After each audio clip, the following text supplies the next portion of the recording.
Good evening and welcome to MetroFocus. I'm Jack Ford. Money, judges, and politicians. For many, it's a potential powder keg, one that's become increasingly problematic since the Supreme Court ruling in the Citizens United case. A new documentary titled Dark Money takes a critical look at the influence of untraceable corporate money on our elections and our elected officials. The film takes viewers to Montana, a front line in the fight to preserve fair elections nationwide. Let's take a quick look. John Adams here. I covered the legislature for the Great Falls Tribune. A source of mine had come across something that I might be interested in. Voters in your district had never seen something. No, this was a whole new political attack. They send out all these mailings. They don't care if they lie. Nobody knows who they are. They call them dark money groups, and that's exactly what they are. Corporation funnels money to a dark money group. They send out postcards attacking the opponent. When that candidate gets elected, they support the agenda of the corporation. I don't know how to fight them. I can't pick up the phone and say, hey, what's your interest in candidate X? Because I don't know who they are.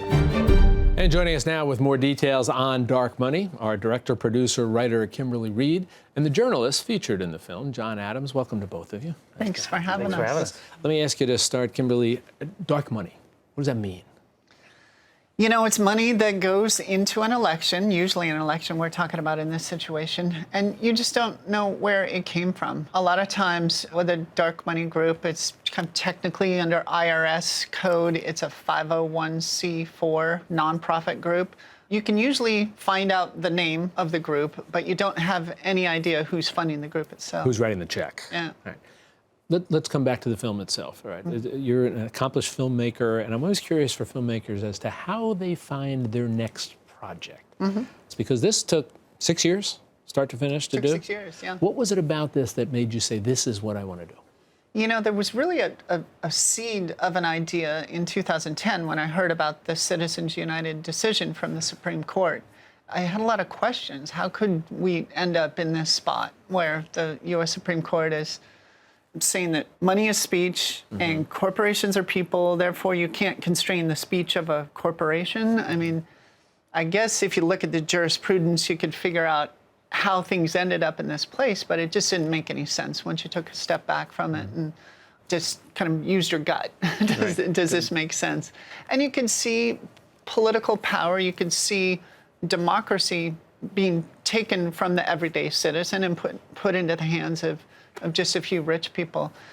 I didn't know what to do with that until 2012. I saw that my home state of Montana had a case that was going to the U.S. Supreme Court and was challenging Citizens United. Right. John, what about you? We see a good deal of your involvement here as an investigative reporter, a political reporter here. Why did you first start focusing on this whole issue of dark money in the state of Montana? Well, it first started showing up in elections in 2008, and we didn't really know what was going on at the time. There's a scene in the movie where I tell one of the Republican House representative who had lost his primary in large part because of a dark money campaign waged against him.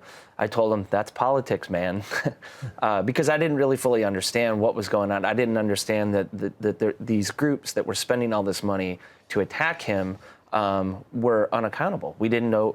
It wasn't until later that I started seeing that there were these connections, that these groups were not just getting involved in that campaign, but getting involved in many campaigns.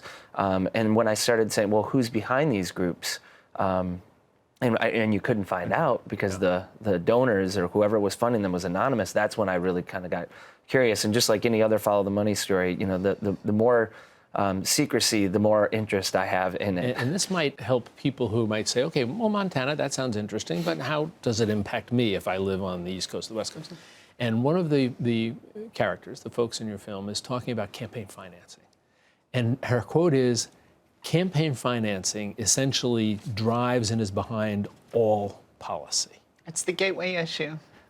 Any political issue isn't going to get sorted out until you figure out who are the influences behind it.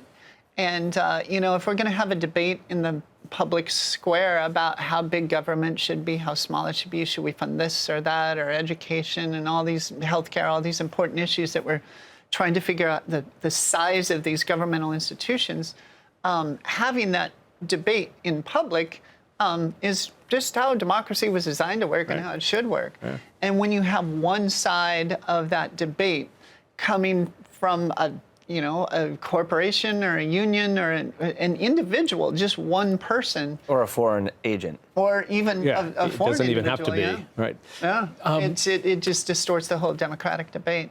As you know, good storytelling focuses on people and the stories and their background. And one of the big focuses here is the state of Montana. Mm-hmm. And Montana, John, talk about this, has its own really interesting history in terms of corporate money. Well, Montana is home. It's a natural resources state. It's home to some of the richest natural resources in the country, including copper. And around the turn of the century, as we were electrifying the nation, Butte, Montana became the place where it was called the richest hill on earth.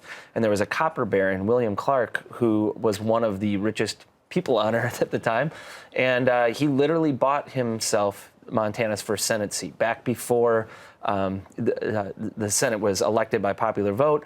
They were selected by the legislature, right. and William Clark gave legislators bags full of cash to get himself into the Said, pick Senate. me. Yep. Right? And in Montana, the citizens said that's not how we want things to happen, and so they passed the Corrupt Practices Act. And the Corrupt Practices Act basically eliminated corporate spending in elections in Montana, and that was true for 100 years before Citizens United. Or Citizens United. And then, as we said, Montana then took their own shot after Citizens United, and you cover all of that. Last question for you here. And Kimberly, let me ask you this. As a filmmaker, and I say this often to filmmakers, you're taking us on a journey. Yep. Right? But as a filmmaker, you're on that journey too. And oftentimes you don't know where it's going to take you as you're putting it together. As you look back at it now and what it is that has been created here, was there anything that surprised you? What I usually try to do is hold on to those surprises, because sometimes those twists and turns are frustrating as a filmmaker. You want this to happen and it doesn't happen. But if you can hold on to those and put them back into the film, they become really natural, organic, dramatic twists and turns that all of us go through in everyday life. So that's one thing I would say. And I think the biggest twist probably has to do with John. John is the investigative reporter who's at the center of the story, who's digging through these things and uncovering a pretty complicated network of spending and financial, information. And he's very good at kind of taking us along that mystery novel is really kind of how the film plays, I think. It really does. In the middle of it, John basically becomes emblematic. A little spoiler alert here, but he becomes emblematic of all the stuff that the newspaper industry is going through. Yeah. And through a resizing, I would just say, he's forced to kind of figure out which way he's going to go with his journalism career. And that twist in the middle of the film, I think, makes our movie not just about campaign finance, but also about journalism, the importance of journalism, and how crucial it is to have a strong watchdog press so you can keep an eye on all this money in politics. Well, as you said in the beginning, no matter what end of a political spectrum you might find yourself on, this is a fascinating film and a revealing and illuminating film. Just very well done. Congratulations to you for putting it together for both of you, and thanks for spending some time with us. Thank you. You both be well.